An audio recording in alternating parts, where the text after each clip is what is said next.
Selamat malam, kita kembali lagi di belajar sejarah sinema Indonesia. Ini yang kelima, minggu kelima. Skema kami, ini mungkin minggu terakhir yang bicarain di seputar kultur sinema 1, tentang latar sosial dan juga bagaimana perkembangan sejarah sinema dikait dengan kultur sinema pertama gitu. Nanti setelah mungkin di minggu ke depan baru kita akan masuk ke lebih periodenya, mungkin agak sedikit bergeser gitu dengan periode yang ini. Malam waktu kami bicarain soal judul waktu itu, semalam itu kami itu diskusi judulnya tadinya mau diskusi buku film Indonesia bagian 1 1900-1950 komedi bioskop early cinema in colonial Indonesia yang tulis Daphna Rupin. Tadinya mau pakai buku itu gitu, judul itu gitu, tapi kemudian setelah ngobrol-ngobrol sama teman-teman, Afrian mencetuskan kata-kata Hujan Jotosan yang langsung merefer buat teman-teman yang sudah membaca buku Misbah dan juga atau buku yang terbitan Dewan Film Nasional, itu pasti langsung teringat dengan buku itu gitu, karena itu iklannya cukup menarik buat kami juga, dan teksnya sangat sangat mengganggu gitu. Yang disebut Hujan Jotosan tuh film yang merefleksikan situasi sinema di masa-masa awal di Indonesia gitu, terutama dari kultur menontonnya ya. Hujan Jotosan sebenarnya kalau di dalam buku Misbah itu film seri, diputarnya itu sampai 12 kali bersambung, dan memang isinya memang banyak adegan perkelahian, dan di tahun itu, di tahun 1924 itu atau 1920-an, ketika mulai dibukanya distributor atau berdirinya distributor Universal di Hollywood di Indonesia, di Hindia Belanda. Ini cukup banyak film-film laga yang masuk gitu, yang diproduksi oleh Hollywood, dan periode itu juga Hollywood cukup banyak juga memproduksi film seri ya waktu itu, film yang cukup panjang gitu durasinya. Dan film ini itu cukup box office tahun 1924. Pemainnya itu memang disebutnya kalau dalam buku itu tukang main jotosan gitu, tapi sebetulnya memang boxing gitu. Itu ada James Jeffries, mantan juara dunia kelas berat, ada Joey Rivers, kampion dunia kelas ringan, lalu ada Jack Hutchinson dari Australia. Karena memang isinya filmnya pukul-pukulan, perkelahian, dan film ini ya cukup laku ketika itu untuk masyarakat Bumi Putra. Tapi sampai hari ini juga saya juga belum tahu sebetulnya ini judul filmnya apa sih gitu, judul film aslinya gitu, karena saya coba cari di periode itu, mencari melacak dari nama pemain, tapi juga belum ketemu sampai hari ini judul filmnya. Malam ini kita akan coba mengundang dua pembicara, yaitu Afrian Purnama, dia co-kurator dari Kultur Sinema, terus kemudian dia juga aktif sebagai seniman, dan dia aktif juga di media sosial. Gitu. Dia membuat berbagai karya sketsa, drawing, film, dan performance. Lalu dia juga aktif menulis, tulisan-tulisannya bisa dilihat di journalfootage.net, dan dia juga seorang kurator di Archipel. Lalu teman diskusi kita hari ini juga kedatangan Valencia Winata. Ia lulus kajian film tahun 2018 dari Universitas Anglia, dari Inggris. Valen juga aktif di industri film sejak tahun 2019 ya. Dua teman kita ini akan coba saling bertukar pikiran, pengalaman mereka membaca dua buku yang akan kita bahas. Buku yang satu, yang pertama, judulnya Sejarah Film 1900-1950. Itu terbitan Miss Bayu Sabiran. Penulisnya Miss Bayu Sabiran, diterbitkan tahun 2009. Dan buku ini sebenarnya kayak semacam lebih spesifik lagi, lebih pada misbahnya gitu, pada penulis misbah. Sedang cetakan pertamanya itu sebenarnya tahun 93, itu diterbitkan oleh Dewan Film Nasional, dan penulisnya juga ada 3 orang kalau menurut buku itu gitu, dan juga Asrul Sani, yaitu ada Taufik Abdullah yang menulis tentang pengantar dan juga tentang bagaimana situasi masyarakat urban di kota. Lalu kemudian ada Misbah Sabiran, penulis film di periode Hindia Belanda, lalu S.M. Ardan yang di masa film Jepang. Judul buku ini juga berbeda dengan terbitan yang tahun 2009. Judul buku ini Film Indonesia bagian 1 1900. Tapi pada dasarnya tulisan di dalam sejarah sinema di tahun sebelum kedatangan Jepang itu Misbah hampir tidak banyak perubahan gitu. Tetap penulisnya si Misbah Sabira. Lalu buku kedua itu Daphne Rupin, penulis dan penelitinya. Dia menerbitkan bukunya tahun 2016, itu judulnya The Comedy Bioskop Early Cinema in Colonial Indonesia. Buku ini menjabarkan bagaimana perkembangan sinema, teknologi sinema masuk ke Indonesia dari sejak 1896 sampai tak lama setelah Perang Dunia I gitu, mungkin sekitar 1916 gitu. Buku ini juga sebetulnya sudah bisa di-download gitu, teman-teman mungkin bisa melihat dilacak di Google gitu. Kalau pada tanggal mungkin di bulan yang lalu seorang peneliti Erik Sasono, dia menginventarisir beberapa penulisan akademik yang cukup banyak ya setelah 98 ya, dibanding sebelumnya gitu. Dan ya, tapi yang menarik lagi sebetulnya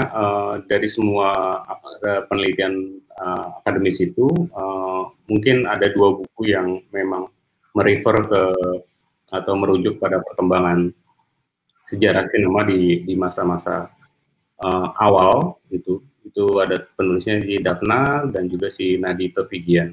Dan untuk hari ini kita mencoba melihat bagaimana buku dari Misbah Sabiran dan juga Daphne Rupin mungkin saling melengkapi, atau bagaimana kita bisa melihat tentang bagaimana sudut pandang dalam melihat data gitu, dan juga bagaimana melihat konteks bagaimana penelitian itu melihat konteks sekarangnya gitu. Ya sebenarnya kedua buku ini sama-sama menjelaskan cara kronologis keberadaan sinema di Hindia Belanda. Dan tadi seperti yang udah dibilang sama Diki, ada 2 perbedaan latar belakang waktu. Yang pertama dibuat sebelum Orde Baru, yang kedua setelah Orde Baru. Yang pertama dibuat oleh orang Indonesia, yang kedua oleh akademisi luar. Kalau buku Misbah bisa dilihat berpijak pada pernyataan Siegfried Kraucher yang juga dikutip oleh Asrul Sani dalam pengantar buku Film Indonesia bagian 1, yang mana itu adalah yang dirilis oleh Dewan Film, yaitu perkembangan film suatu bangsa dapat dipahami secara utuh dalam hubungannya dengan pola psikologis aktual bangsa itu. Dengan kata lain, keberadaan film Indonesia hanya dapat dipahami dengan baik jika perkembangan itu dilihat dalam hubungannya dengan latar belakang sosio-budayanya. Dengan demikian, yang dilakukan oleh Misbah mula-mula adalah mencoba untuk membingkai persoalan antar kelas dan ras di Hindia saat itu. Juga meletakkan latar belakang seni pertunjukan yang hadir dan populer sebelum adanya sinema seperti tonil dan komedi Istanbul. Keberadaan sinema dicatatnya berpengaruh pada perkembangan seni pertunjukan. Beberapa figur yang dulunya bekerja di seni pertunjukan seperti Anjar Asmara yang berada di Istanbul lalu memilih untuk melanjutkan karir di perfilman. Anjar Asmara juga seorang jurnalis yang turut membidani majalah Dunia Film di tahun 1920-an akhir. Fokus dalam buku ini seperti judulnya adalah pembuatan film, terutama film cerita. Misbah banyak menyertakan kronik data pembuatan film serta tokoh-tokoh di balik pembuatan film, seperti L. Puffeldorff, Kruger, Albert Baling, dan Wong Brother. Mereka bisa dianggap sebagai pionir pembuatan film di tanah air, di tanah Hindia. Misbah lalu melanjutkan pembahasan pada produksi film yang lalu dilakukan oleh para peranakan seperti Lee Taek-sui dan Teh Teng Chun yang dimulai sejak tahun 1930-an hingga pada periode 1940-an. Sebelum jadi pembuat dan produser film, Teh Teng Chun adalah seorang importir film yang khusus mengimpor film dari Tiongkok untuk kebutuhan pasar peranakan di Hindia, khususnya Batavia. Industri film terhenti setelah datangnya Jepang dan produksi film lalu dikuasai oleh Dewan Propaganda Jepang. Tidak hanya pembahasan film industri, Misbah juga membahas tentang produksi film dokumenter yang diawali oleh F. Charlie dan Kruger. Corak film-filmnya terinspirasi oleh estetika Moe Indie dan juga menggapi seni rupa pada masa itu, yang memperlihatkan keindahan alam Hindia sebagai unsur utamanya. Yang cukup disayangkan sebenarnya kita tidak bisa melihat film-film yang diproduksi pada masa awal-awal, yaitu sebelum tahun 1935, sebelum film Teh Teng Chun yang berjudul Tipat Kai Kawin. Film itu adalah film koleksi sinematek tertua, yang berarti film cerita tertua yang masih bisa ditonton dan produksi di sini. Kwe Tek Hwai yang mana adalah seorang intelektual, penulis, sastrawan, pendiri, dan editor majalah berbahasa Melayu yang bernama Panorama. Kwe Tek Hwai adalah salah satu kritikus pada masa-masa awal. Misbah menyebut bahwa Kwe Tek Hwai berbeda dengan penulis film saat itu karena tulisannya yang keras dan tidak menjual. Menjual dalam tanda kutip karena banyak tulisan yang pada saat itu berfungsi juga sebagai alat marketing. Ya sama dengan sekarang sih sebenarnya. Tulisan-tulisan kritiknya masih bisa kita baca dan beberapa dimuat di jurnalfootage.net. Bila kita bisa melihat film-film yang dianggap hilang seperti Nyai Dasima series karena dibikin hingga 4 atau 5 series ya. Atau si Conat, maka kita bisa merefleksikan penulisan Kwe Tek Hwai dengan karya film-film tersebut. Kwe Tek Hwai banyak membandingkan produksi film lokal saat itu dengan film-film luar. Menurutnya, walaupun beberapa film terlihat tertinggal dalam hal teknis, namun ada juga beberapa film yang dianggapnya lumayan. Beberapa novel Kwe Tek Hwai seperti Bunga Ros dari Cikembang diadaptasi menjadi film oleh Teh Teng Chun. Sementara dalam pengantar buku komedi bioskop, Daphna menggunakan beberapa basis pemikiran seperti artikel yang berjudul A Medium is Always Twice oleh André Gréleau dan Philippe Marion. Artikel tersebut menekankan pentingnya pemahaman terhadap medium, yaitu medium gambar bergerak, yang mana pada masa akhir abad 19 hingga awal abad 20 bermacam-macam bentuk teknologinya. Untuk kemudian dilihat perkembangan hingga medium itu didefinisikan oleh suatu institusi sehingga menjadi mapan oleh regulasi dan industri. Sejarah pembuatan teknologi Sejarah pembuatan teknologi film berada di barat, sementara sejarah menonton dan penonton tersebar di seluruh dunia, dan masing-masing memiliki latar belakang yang berbeda. Daphna juga menggunakan pernyataan Richard Maltby yang mengatakan film historian harus juga memeriksa bisnismen kecil yang bertindak sebagai broker kultural, navigator dan translator di tengah-tengah konstruksi budaya yang tercampur dengan komunitas lain, dan bermediasi dengan dunia luarnya. Sehingga dalam penjabaran ke bab-bab selanjutnya, buku komedi bioskop memberi penjabaran detail tentang siapa-siapa saja yang datang ke Hindia untuk menayangkan film dan menjadi pemain penting saat itu, serta kota-kota yang disinggahi oleh broker kultural tersebut. Ada beberapa kota yang dijadikan bab-bab pembahasan khusus seperti Surabaya, Batavia, Semarang, dan Medan. Kota-kota besar yang merupakan sentra ekonomi dan produksi pada masa saat itu. Daphna membandingkan fasilitas sinema yang ada di Hindia dan di Belanda yang ditulisnya pada tahun 1914. Fasilitas sinema di Hindia sangatlah memadai. Sinema cepat menjadi hiburan masyarakat karena Hindia memiliki kultur penonton yang lebih terbangun dan bermacam bentuknya, bahkan sebelum sinema masuk. Hal tersebut dikarenakan hal tersebut sehingga kemudian membuat sinema diterima dengan sangat baik di India. Daphna memaparkan beberapa laporan tentang bagaimana orang lokal begitu antusias dalam menyaksikan film-film. Lalu ditekankan juga iklim tropis di Hindia di mana penayangan film menjadi tidak semudah di barat. Dalam berbagai chapter ditekankan bagaimana sulitnya menyimpan film nitrat yang mudah terbakar di Hindia. Medium gambar bergerak masuk ke Hindia secara serentak, yang artinya ada cukup banyak jenis-jenis teknologi gambar bergerak dengan aneka rupa, macam, bentuk, dan teknologinya, seperti ripograf atau giant technograph, tipograf atau juga oleh Daphna disebut juga sebagai atau giant cinematograph, skenimatograph, kinetoskopnya Edison, dan biograf. Macam-macam bentuk gambar bergerak ini juga disinggung oleh Misbah. Perbedaan nama tidak berarti juga menandakan perbedaan teknologi. Perbedaan nama juga bisa jadi menandakan bahwa alat tersebut dibawa oleh pengusaha penayangan yang berbeda. Juga sebagai strategi marketing pada saat itu.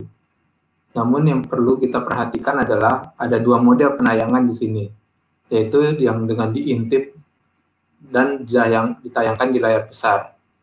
Alat yang menggunakan kata scope menggunakan teknologi yang diintip seperti penemuan Edison. Sementara graph ditayangkan ke khayalak seperti temuan Lumiere. Dari gua segitu dulu.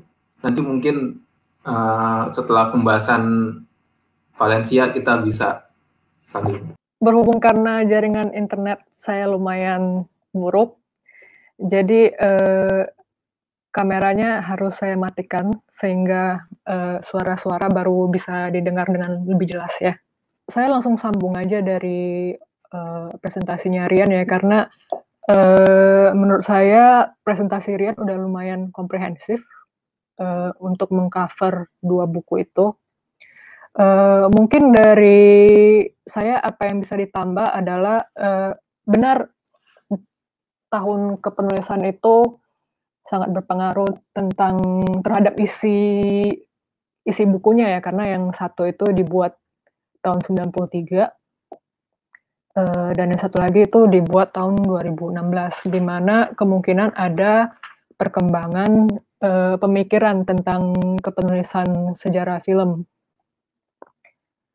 Dan yang saya lihat ada dua perspektif yang berbeda yang digunakan oleh dua penulis ini. Yang satu bukunya Misbah Sabiran yang judulnya Sejarah Film 1900 sampai 1950 itu lebih berfokus kepada pembuatan film.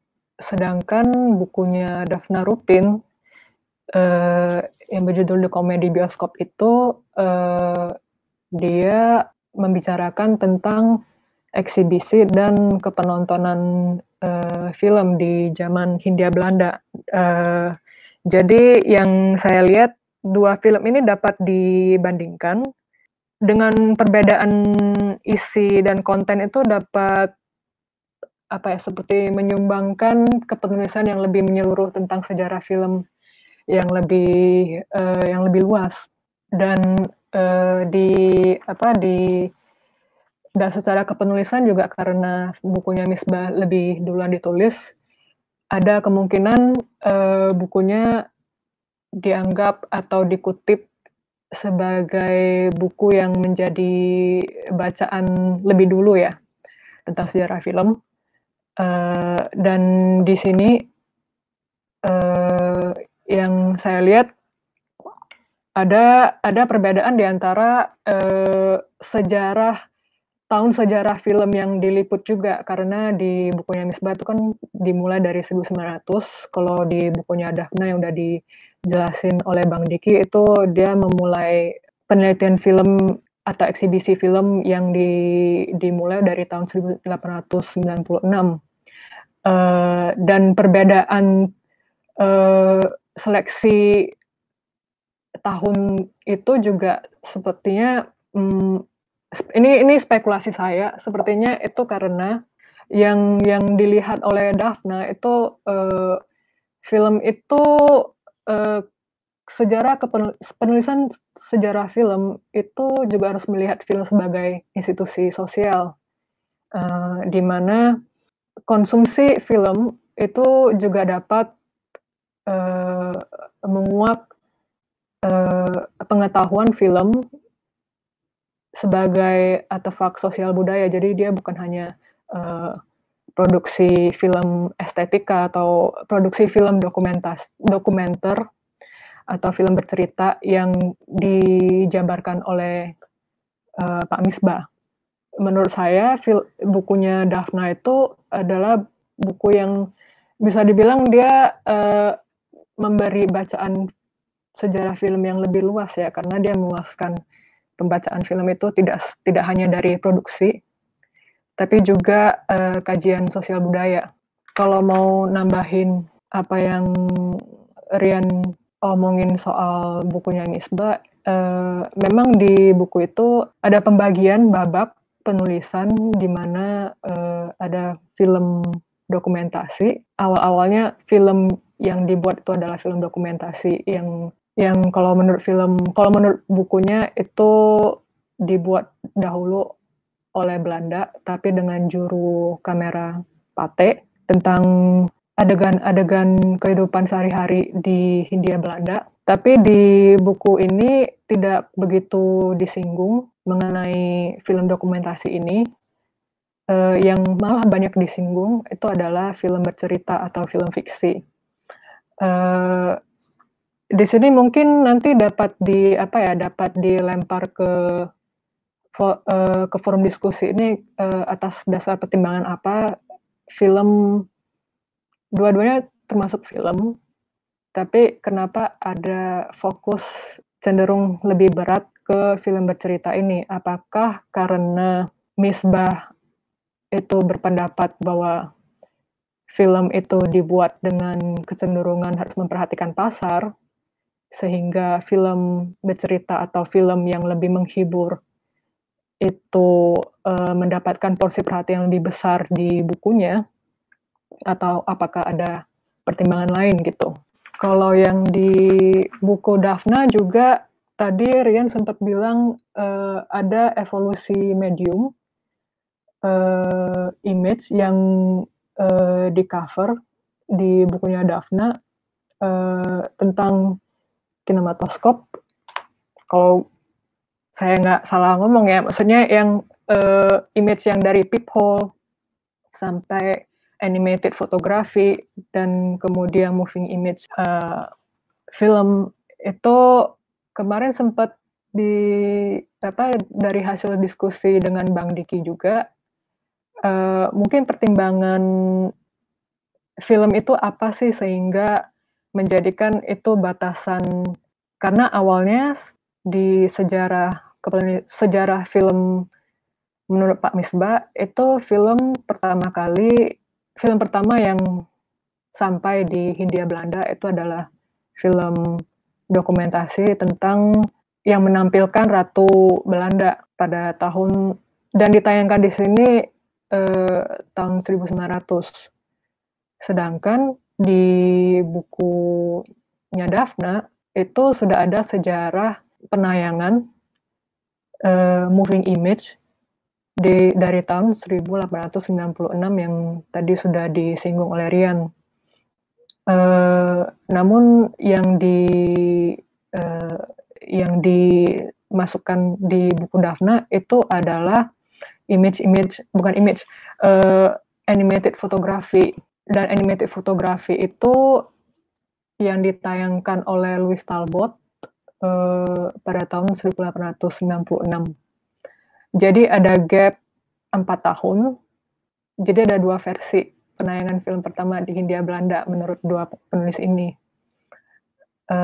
Dan kemarin dari diskusi Bang Diki ya, mungkin ada spekulasi bahwa 2 penulis ini mempunyai pandangan yang berbeda tentang apa itu film, sehingga yang satu dapat memasukkan animated fotografi sebagai film, dan maka itu dia dapat dianggap sebagai penayangan film pertama.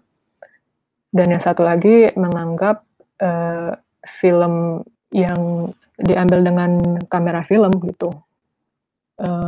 Itu versinya Pak Misbah. Jadi mungkin ada spekulasi itu yang bisa dilempar dan menjelaskan kenapa di dua buku ini yang sama-sama menuliskan tentang sejarah film mempunyai dua starting point yang berbeda tentang klaim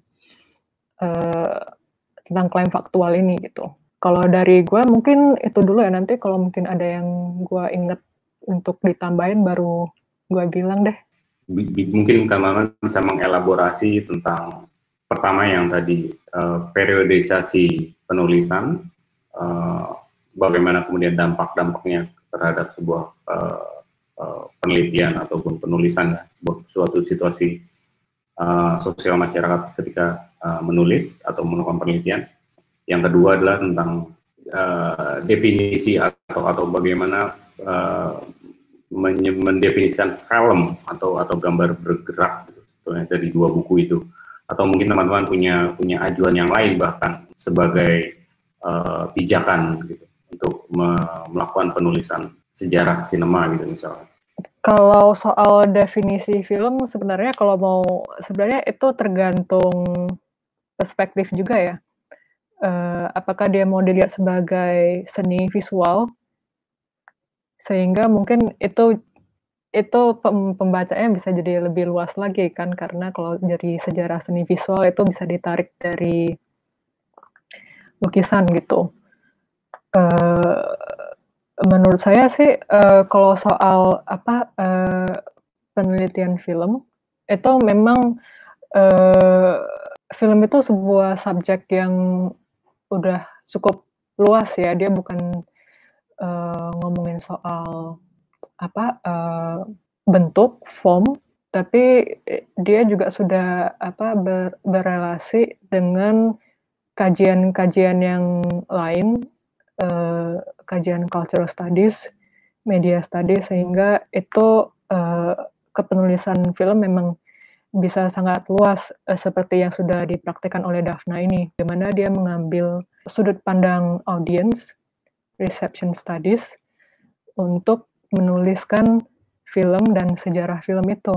Mungkin kalau definisi film yang diperdebatkan itu sebenarnya tergantung dari pemilihan posisi ya, pemilihan posisi kepenulisan untuk membuat kerangka baru tentang apa yang mau dia tulis, apa yang mau si peneliti ini tulis, atau bisa saja dengan seperti yang udah Daphna praktikkan, dengan melihat film itu sebagai moving image, yang bahkan menurut saya dia cukup berani memasukkan info. Sebelum Talbot itu dia memasukkan info mesin yang dari Edison itu, yang di tahun 1896 juga, tapi mesin ini datang lebih awal daripada skenimatograf. Nah, ada mesin yang dari Edison ini yang datang lebih dulu dari Talbot.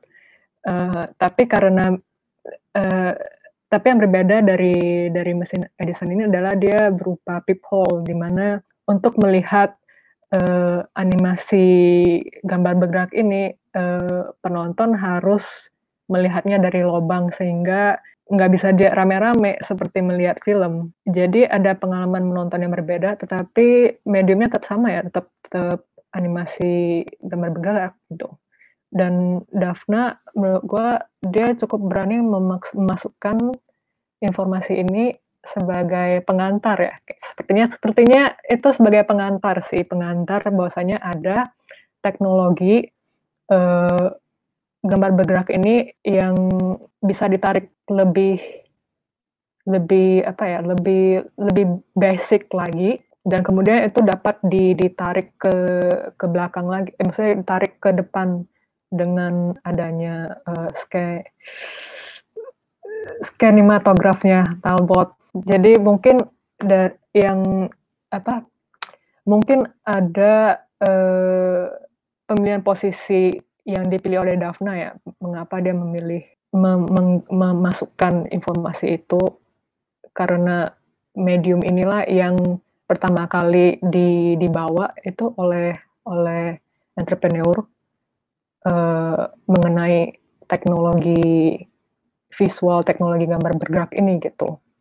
Dengan pemilihan posisi bahwasanya ada medium ini, Daphna itu kan dia berpangku pada ini ya, pada kepenulisan sejarah teknologi, ya benar, tapi juga sejarah konsumsi dan eksibisi teknologi tersebut gitu. Jadi apapun yang ada dibawa oleh teknologi itu, apapun mediumnya, itu akan masuk ke sejarah film menurut dia gitu. Jadi mungkin menurut saya tuh definisi film itu tergantung oleh ya kita mau menempatkan posisi kita di mana sehingga kepenulisan itu bisa terjadi.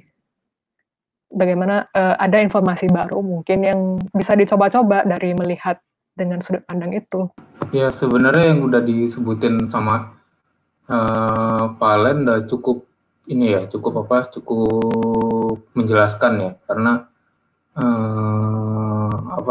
penulis disebutkan harus berangkat dari posisi, dan dari posisinya itu definisinya dia mulai terbentuk. Gua ingat di bukunya Daphna di pengantar mungkin ya, dia mengutip kalau nggak salah Richard Maltby deh, yang bilang kalau bahkan bagi orang-orang yang mengalami sinema masa awal itu belumlah sinema.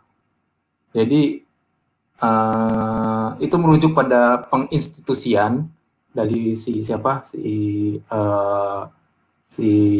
medium tersebut. Dan kalau menurut gue sendiri itu juga merujuk ke bagaimana persaingan budaya atau persaingan entrepreneur antara masing-masing merek dagang tersebut. Karena ya kita tahu Edison punya sendiri dengan kinetoskop, dan si Lumière punya sendiri dengan sinematograf dan beberapa modifikasiannya.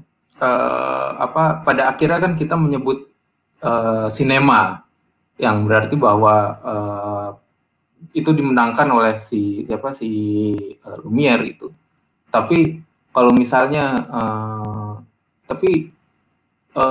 sejarah sinema, bila kita merujuk kepada teknologikal, itu kan berarti kita merujuk kepada teori aparatus, bahwa sinema itu adalah capaian teknologi, anaknya modernitas barat. Kita juga perlu paham juga bahwa sebelumnya ada serangkaian eksperimentasi yang dilakukan oleh Muybridge dengan kudanya, dan juga Le Prince, Ron Haygarden, dan yang walaupun cuma 2 detik tapi itu sampai sekarang masih dianggap sebagai salah satu gambar bergerak tertua. Gue lupa tahun berapa, 18 berapa ya, 70-an ya. Dan jadi kalau misalnya definisinya digeser bahwa definisi teknologikal itu bisa dianggap didefinisikan lebih cair, mungkin kita bisa menganggap Muybridge dan Le Prince sebagai bentuk sinema juga gitu. Tapi dalam catatannya memang tidak ada film gambar bergerak yang mereka buat yang masuk di sini gitu, sejauh ini gitu. Tadi juga Valen udah menyebutkan dengan sangat tepat bahwa semua itu sebenarnya bagian dari bagaimana akademisi atau scholar itu memiliki posisi pemikiran tulisan atau riset-risetnya gitu. Kalau di buku versi Dewan Film Nasional tulisan yang Misbah itu di pengantarnya disebutkan oleh Asrul Sani bahwa buku ini tidak diniatkan sebagai buku akademik yang berat, dalam tanda kutip, yang karena buku ini diniatkan sebagai sejarah kronologis untuk orang awam. Dan mungkin posisi Misbah mungkin kita bisa lihat dari pernyataan tersebut gitu. Walaupun itu ya balik lagi itu adalah klaim dan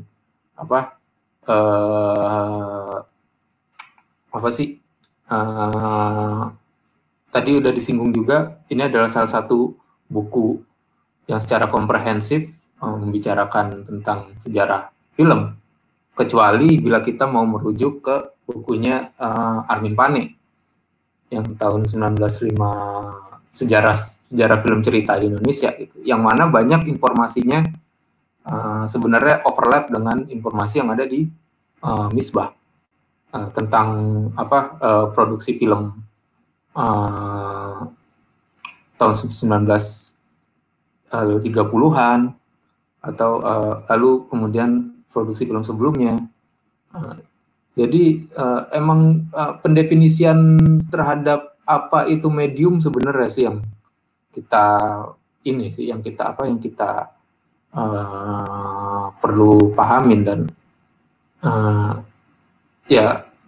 pemikiran kan banyak, pemikiran sejarah terhadap sejarah sinema kan ada banyak ya.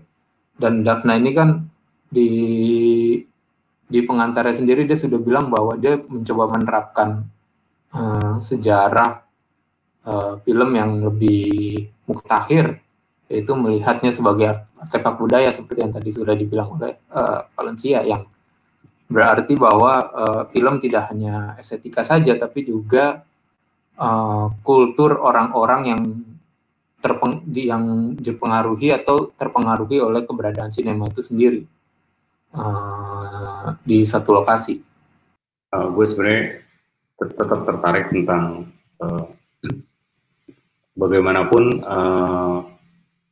definisi gambar hidup gitu, yang saat itu disebutnya gambar hidup gitu, entah itu film ataupun itu moving image ataupun itu animatograf seperti Muybrid gitu. Ya dua-duanya kan ya di sini sangat berbeda banget gitu antara Daphna juga dengan Misbah gitu, yang memang melihat gambar hidup itu seperti apa gitu bentuknya di situ. Lalu juga ini juga pasti terkait dengan bagaimana kedua penulis ini atau kedua buku ini kemudian ditulis pada periode yang sangat jauh. Sebelum 98 ya internet juga belum semasif sekarang gitu, dan digitalisasi juga tidak seperti sejak setelah tahun 2010-an ya.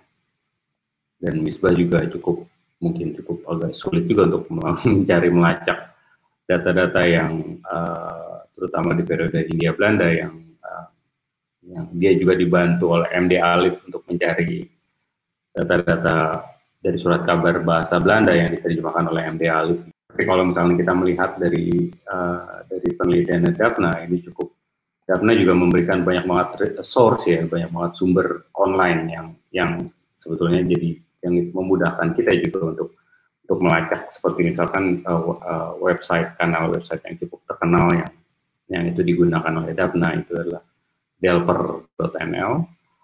Di situ juga ada berbagai macam surat kabar yang terbit di masa Hindia Belanda gitu, yang bisa kita telusuri bahkan untuk mencari sendiri gitu tentang informasi itu. Tapi ada satu pertanyaan yang yang saya ajukan belum dijawab tentang periodisasi sih. Dari pengalaman teman-teman untuk membaca dua buku itu, ada gak misalkan celah lain atau misalkan perspektif lain yang kira-kira bisa menjadi pijakan baru gitu untuk menelusuri perkembangan sejarah sinema? Tapi mungkin ini menjadi sebuah pertanyaan karena perspektif yang dipakai Daphna itu kan sebenarnya juga bisa di-apply karena dia kan nulisnya cuman dari 1896 sampai 1914 atau 16 ya. Setelah periode itu ada tulisan apa lagi tentang kepenontonan dan dan distribusi film setelah tahun 1916. Apakah ada yang menggunakan perspektif itu juga dalam menulis sejarah film Indonesia? Kalau yang dari Misbah kan dia sudah mengcover sejarah film dari produksi ya gitu, sampai ke jenjang yang lebih lama, sampai kalau untuk buku ini dia sampai 1950 yang di cover.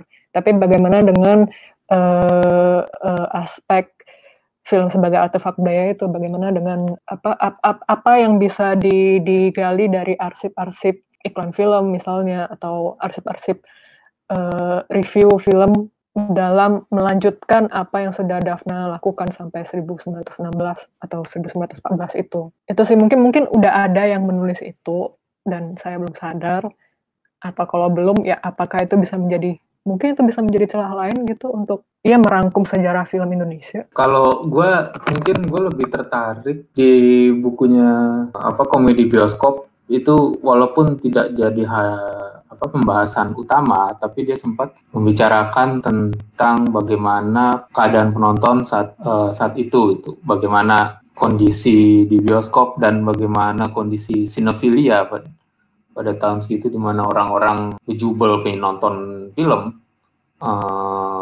dari segala macam latar belakang etnik dan kelas.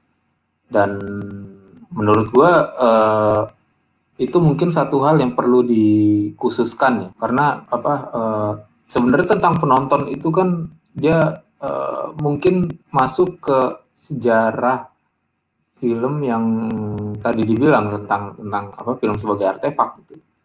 Dan kalau misalnya gue ingat waktu riset bareng Diki juga di Cinematheque itu, kita sempat baca kayak surat-surat pembaca itu kan menarik gitu. Di Daphna Rupin ini dia dasarkan dari reportase koran, dia mendapati bahwa banyak penonton kalau kita baca dalam konteks sekarang itu jadinya lucu gitu, kayak ada beberapa orang yang kabur saat penayangan karena menganggap melihat jurik padahal sebenarnya adalah kelipan lampu, atau ada juga layar bioskop yang terbakar karena film waktu itu bahannya nitrat dan gampang banget terbakar, dan yang disalahkan adalah proyektoris yang mana adalah orang lokal gitu. Lalu ada juga, kalau gue nggak salah inget juga, kalau di dalam ruang menonton ada ular dan itu langsung berhamburan orang keluar. Mungkin ini sebenarnya kan hal yang trivial ya, tapi menurut gue trivial dan nggak menyambung dengan satu wacana besar terhadap apa itu pemikiran sejarah film. Tapi buat gue ini mungkin bisa jadi pembahasan atau untuk mengenali bagaimana kultur film kita di Indonesia gitu. Kalau misalnya kita masih menganggap bahwa identitas nasional itu penting, seperti yang tadi yang tadi gua kutip, sejarah pembuatan film itu hanya ada di Barat, tapi sejarah menonton film itu tersebar di seluruh dunia. Jadi hal tersebut mungkin kalau misalnya ada beberapa scholar yang melakukan di berbagai tempat, itu bisa dibandingkan bagaimana kecenderungan, apakah ada latar belakang, apakah reaksi tersebut dipengaruhi oleh latar belakang kultural tertentu misalnya gitu, atau apa. Kalau gue lebih tertarik melihat ke situ sih. Mungkin Valen bisa lebih ini kali ya, gue masih belum kejawab nih Len, tentang kalau dari lo kira-kira apa sih gitu yang mungkin poin yang lo tertarik menurut lo dengan situasi sekarang ya. Nah, ya mungkin ada tawaran sudut pandang yang mungkin bisa dielaborasi. Kayak misalkan kayak Hujan Jotosan ini kan, ini film Hollywood gitu, dan sampai hari ini jujur aja gue belum menemukan sih, mungkin ada yang menulis gitu tapi gue nya nggak tahu gitu ya, tentang bagaimana sebenarnya film Hollywood di masa awal aja gitu ngomonginnya, bagaimana pengaruhnya film Hollywood itu, masuknya bagaimana, filmnya seperti apa aja, karena bagaimanapun Hollywood itu cukup menjadi kiblat ya dalam waktu tidak sampai 50 tahun ya sejak film ditemukan gitu. Di tahun 30-an itu buat di Hindia Belanda itu sudah jadi populer gitu. Jadi sesuatu yang harus film-film yang harus ditonton, bahkan anak-anak kecil pun kenal gitu. Saya ingat tulisannya si Usmar itu penggemar Tom Mix ya. Dia waktu kecil nonton Tom Mix terus, dan ya Tom Mix itu kan tokoh gitu, pemain dari Hollywood juga gitu. Itu juga belum ada juga yang fokus ke sana gitu. Mungkin dari kamu bisa ngasih. Iya, menarik sih kalau ngomongin soal film apa aja yang masuk ke Hindia Belanda dan bagaimana itu mempengaruhi pembacaan masyarakat pada saat itu ke film-film yang lainnya, termasuk film Indonesia ya. Maksudnya film buatan di Hindia Belanda. Karena kalau dari bukunya Misbah itu dengan banyaknya film-film action, film-film cowboy dan komedi yang masuk, itu juga mempengaruhi seperti apa film yang mau dibuat oleh pembuat film di Hindia Belanda gitu.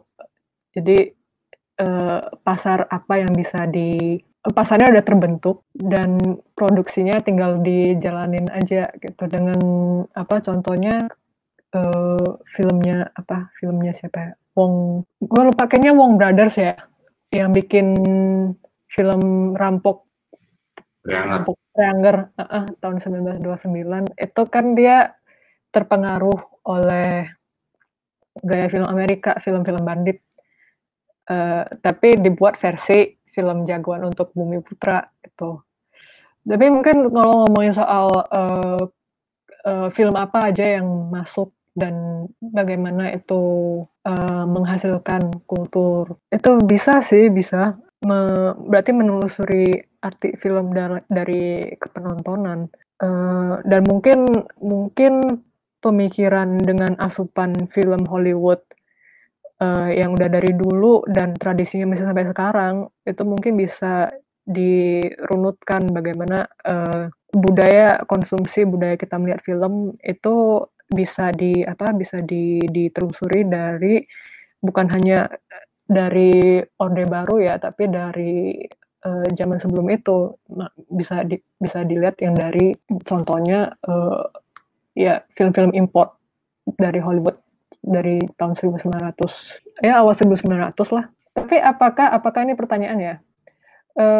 Apakah kajian atau penelitian sejarah film Indonesia untuk soal produksi itu udah selesai, udah mandek atau gimana? Karena kalau kita melihat sejarah film Indonesia dari sisi kepenontonan itu memang masih banyak yang bisa digali ya karena bahan-bahannya masih banyak, itu bisa dilihat dari surat pembaca dan segala macam. Jadi kepenulisan film itu sudah meluas sampai segitunya. Tapi kalau mau pakai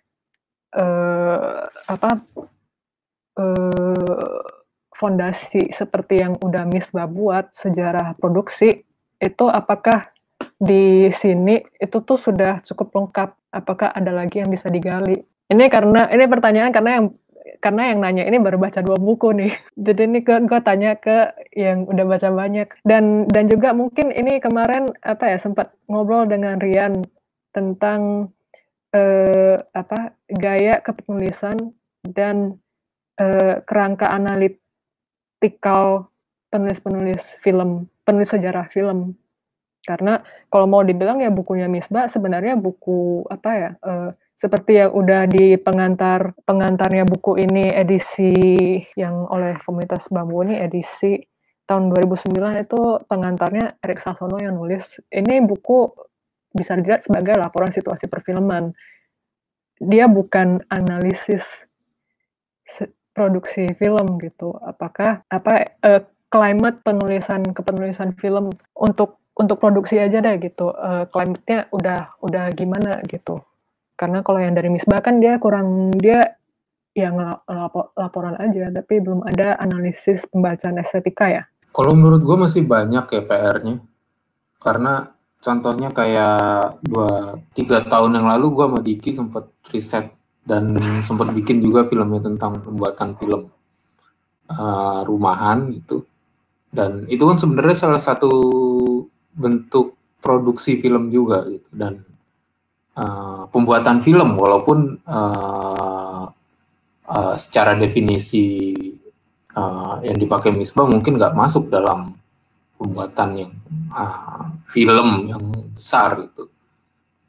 Dan tapi itu di Indonesia sendiri sebenarnya belum tercatat gitu. Itu baru dituliskan oleh akademisi Belanda. Dari perspektif itu sendiri juga belum. Terus kita juga belum punya kayak buku yang atau kajian yang secara komprehensif membicarakan satu sutradara, entah baik itu biografinya atau biografi kekaryaannya. Kayaknya menarik gitu kalau misalnya kita bikin buku tentang Teteng Chun gitu. Atau buku tentang Kruger. Dari situ kan sebenarnya juga mungkin kita bisa membicarakan tentang produksinya juga gitu. Atau tadi yang Diki bilang gitu antara dokumenter dan fiksi. Ya masih banyak sih sebenarnya yang bisa dan perlu dibahas. Ini coba gue tambahin dikit ya. Mungkin kalau soal kepenulisan juga butuh sebuah kejujuran juga dari penulisnya untuk mengakui ada yang ya dengan penjabaran metode dia, sumber-sumber yang diambil, tapi juga mungkin ada sebuah kesadaran bahwa memang yang diomongin ini adalah sejarah ya. Jadi sangat-sangat rentan gitu kondisi kebenarannya kalau mau itu dianggap sebagai kebenaran. Jadi mungkin ada sebuah kejujuran yang harus dituntut ya dari kepenulisan kalau memang ini bukan sesuatu yang terus berkembang dan dapat dibaca ulang, didefinisikan ulang lagi. Dan mungkin dari pembaca seperti mungkin yang udah kita lakukan hari ini dengan sadar perspektif ya. Jadi kita juga tahu kalau subjek ini, sejarah film ini dibaca dengan perspektif ini, dia bisa menghasilkan apa, dia bisa menghasilkan A dan B. Gitu. Jadi kalau dari pembaca, mungkin kalau dua buku ini gue baca, terus gue mau bikin penelitian apa lagi, sebenarnya dari sini ya harus sadar banget kalau buku ini ditulis dengan perspektif yang berbeda-beda ya. Jadi ada kesadaran ini udah bukan ngomongin soal sejarah film mungkin, tapi lebih ke cara pandang ya. Dan ya ilmu pengetahuan itu kan sebenarnya bermain-main di ranah itu juga ya. Ya itu sih kalau misalnya mau ngomongin soal kontribusi konsumsi pembacaan kajian-kajian ataupun kalau ingin menghasilkan kajian baru. Gue jadi ada pertanyaan nih gue. Sebenarnya kalau dari lo baca tentang sejarah sinema Indonesia di awal gitu, mungkin sampai yang dibicarakan oleh Daphna dan juga Misbah gitu, sebagai sinopfil gitu, lo melihat ada kesamaan nggak sih dengan negara lain gitu misalkan? Kalau yang gue pernah baca, kalau di Eropa atau di Amerika, permasalahan awal waktu orang menonton di film adalah banyak orang, laki-laki atau perempuan, gak mau nyopot topi. Jadi pada tahun 19-an, awal abad 20-an, itu top hat itu kan ngetren ya, topi yang tinggi, top hat ya. Jadi orang nonton top hat, tapi nontonnya di depan. Dan itu sempat jadi masalah. Gue lupa itu gue bacanya di mana gitu. Tapi itu sempat jadi masalah, dan sedangkan yang perempuan pakai topi yang banyak ornamennya. Dan kalau di Indonesia seperti yang udah kita ketahui dari beberapa laporan-laporan yang dituliskan oleh Misbah dan juga Dafna, itu tadi masalahnya adalah ketika dia di misbar pada saat hujan itu banyak yang nggak mau bubar. Meralzek juga sempat nulis tentang itu. Lalu ada ular masuk, sesuatu yang masalah yang sangat tropis. Si Misbah juga sempat bilang ada permasalahan antara film dan agama, karena orang nonton film bikin lupa waktu, jadi masjid kosong. Gue lupa itu disinggung atau oleh Dafna juga atau enggak gitu, masalah singgungan film dan agama. Tapi gue nggak melihat permasalahan itu di Barat ya. Gue belum tahu sejarah menonton film di Asia Tenggara lain kecuali Indonesia, atau juga di Amerika Selatan yang mungkin punya latar belakang, yang mungkin punya permasalahan yang sama, mungkin itu. Karena gue nggak tahu. Dan tapi kalau dari yang gue baca di Barat nggak ada masalah itu. Cuman waktu gue wawancara Taneta Pengmasak, dia sempat bilang bahwa orang Belanda itu nggak suka gambar bergerak karena tradisi Protestan. Dan ya gue juga nggak tahu apakah itu bisa kita amini atau enggak gitu. Tapi itu satu-satunya sumber di mana gue lihat ada persinggungan antara film dan agama di Barat. Cuman kalau di Indonesia kayaknya itu selalu terjadi ya, dari awal, terus habis itu tahun 50 kita tahu antara bumi dan langit jadi masalah gitu. Terus habis itu zaman film esek-esek tahun 70-an, 80-an juga sempat masalah tahun 90-an. Lalu yang terakhir tahun-tahun 2000-an juga kita sempat mengalami hal tersebut juga gitu, masalah film yang terlalu vulgar, lalu jadi masalah dengan pemuka agama dan segala macam. Gue ingat waktu gue SMP itu ada film judulnya apa ya, Buruan Cium Gue kalau nggak salah, yang jadi masalah banget oleh pemuka agama. Jadi itu masalah yang mungkin selalu jadi, mungkin itu masalah khas kita ya, entah itu berkah atau kutukan gue juga nggak tahu ya, tapi itu menarik.